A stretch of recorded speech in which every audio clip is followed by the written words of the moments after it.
बुंदेली समाचार। नमस्कार, समाचारों के संगे मैं हूं डॉक्टर रानी रैकवार। आप सुन रहे बुंदेली समाचार। भोपाल के इंदिरा गांधी राष्ट्रीय मानव संग्रहालय परिसर में 24 और 25 फरवरी को होने वाली ग्लोबल इन्वेस्टर्स समिट GIS के सुव्यवस्थित आयोजन के लाने मुख्यमंत्री डॉक्टर मोहन यादव ने आज शीर्ष समिति की बैठक की अध्यक्षता करी। उन्होंने बताई कि प्रधानमंत्री नरेंद्र मोदी 24 फरवरी को सवेरे करीब 10 बजे 2 दिवसीय GIS को शुभारंभ कर मध्य प्रदेश की सभी नवीनतम औद्योगिक नीतियों को भी लॉन्च कर हैं। GIS में 60 से अधिक देशों के 133 प्रतिभागी शामिल हुई हैं। एक के अलावा देश के प्रमुख उद्योगपतियों सहित भारत की अग्रणी कंपनियों के 300 से अधिक अध्यक्ष, MD और CEO भी प्रतिभागी के रूप में उते मौजूद रहे हैं। GIS में अब तक विभिन्न श्रेणियों में 31,659 प्रतिभागियों ने पंजीयन कराया है और इनमें से 18,736 से अधिक प्रतिभागियों ने भोपाल आने की अपनी सहमति भी दे दी है। उप मुख्यमंत्री राजेंद्र शुक्ल ने बताया कि प्रधानमंत्री नरेंद्र मोदी 23 फरवरी को बागेश्वर धाम में कैंसर अस्पताल को शिलान्यास कर हैं। उन्होंने कही कि कैंसर अस्पताल को शिलान्यास बुंदेलखंड के लाने बहुत ही बड़ी सौगात है। उतई महाशिवरात्रि पे राष्ट्रपति श्रीमती द्रौपदी मुर्मू की उपस्थिति में बागेश्वर धाम में 251 जोड़े परिणय सूत्र में बंध गए हैं।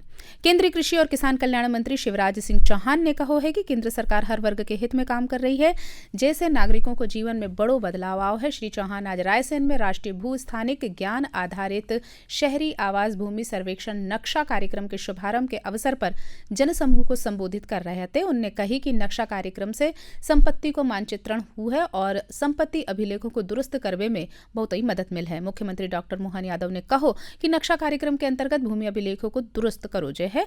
जा दौरान वाटरशेड यात्रा को भी हरी झंडी दिखाई गई। जा कार्यक्रम देश के 26 राज्यों, 3 केंद्र शासित प्रदेशों के 152 शहरी स्थानीय निकायों में शुरू करो गया है। नक्शा कार्यक्रम का उद्देश्य नागरिकों को आधुनिक तकनीक और डिजिटल माध्यम से उनके भूमि अभिलेखों तक सरल और सुरक्षित पहुंच प्रदान करना है। कार्यक्रम में केंद्रीय ग्रामीण विकास और संचार राज्य मंत्री डॉक्टर चंद्रशेखर पेम्मासानी तथा राज्य सरकार के कई मंत्री भी उते उपस्थित रहे।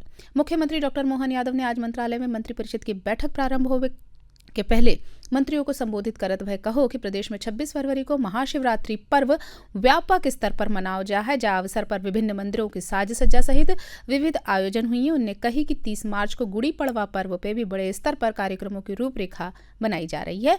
मुख्यमंत्री ने बताया कि महाशिवरात्रि से विक्रमोत्सव प्रारंभ हुई है और ए वर्ष भी जल गंगा अभियान संचालित करो है। परीक्षा पे चर्चा कार्यक्रम के 8वें एपिसोड में आज संघ लोक सेवा आयोग, भारतीय प्रौद्योगिकी संस्थान, संयुक्त पात्रता परीक्षा, केंद्रीय माध्यमिक शिक्षा बोर्ड और भारतीय माध्यमिक शिक्षा प्रमाण पत्र परीक्षा के मेधावी छात्रों ने अपनी सफलता की कहानियां साझा करी। बोर्ड परीक्षा के मेधावी छात्रों ने कहो कि विद्यार्थी अपने मस्तिष्क में सभी प्रकार की जानकारियों को नहीं संग्रहित कर सकते हैं। ऐसे में उन्हें ऐसे विषयों पर ध्यान देना चाहिए जो परीक्षा में अक्सर पूछे जाते हैं। उन्हें विद्यार्थियों को पिछले वर्ष के प्रश्न पत्र हल करने की भी सुझाव दिए।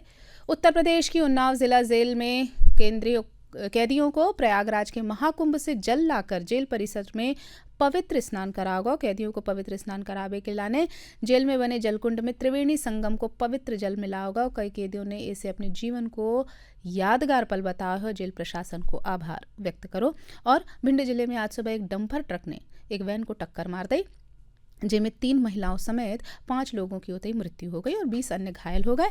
जहां हादसा जवाहरपुरा गांव के पास भाव जब कुछ लोग विवाह समारोह से वापस लौट रहे थे। और अब कछु समाचार संक्षिप्त में। सीहोर जिले के इजा वर्ष की प्रथम नेशनल लोक अदालत को आयोजन 8 मार्च को जिला मुख्यालय सीहोर एवं तहसील न्यायालय आष्ठा बहरूदा, बुदनी और इछावर में करो जा है। और आगरमालवा जिले में भी आज से 18 मार्च तक दस्तक अभियान आयोजित हुई है। अभियान के तहत जिले के 9 माह से 5 वर्ष तक के सभी 55,584 बच्चों को विटामिन ए की खुराक पिलाई जा है। और एक के संगे समाप्त भय बुंदेली समाचार। नमस्कार।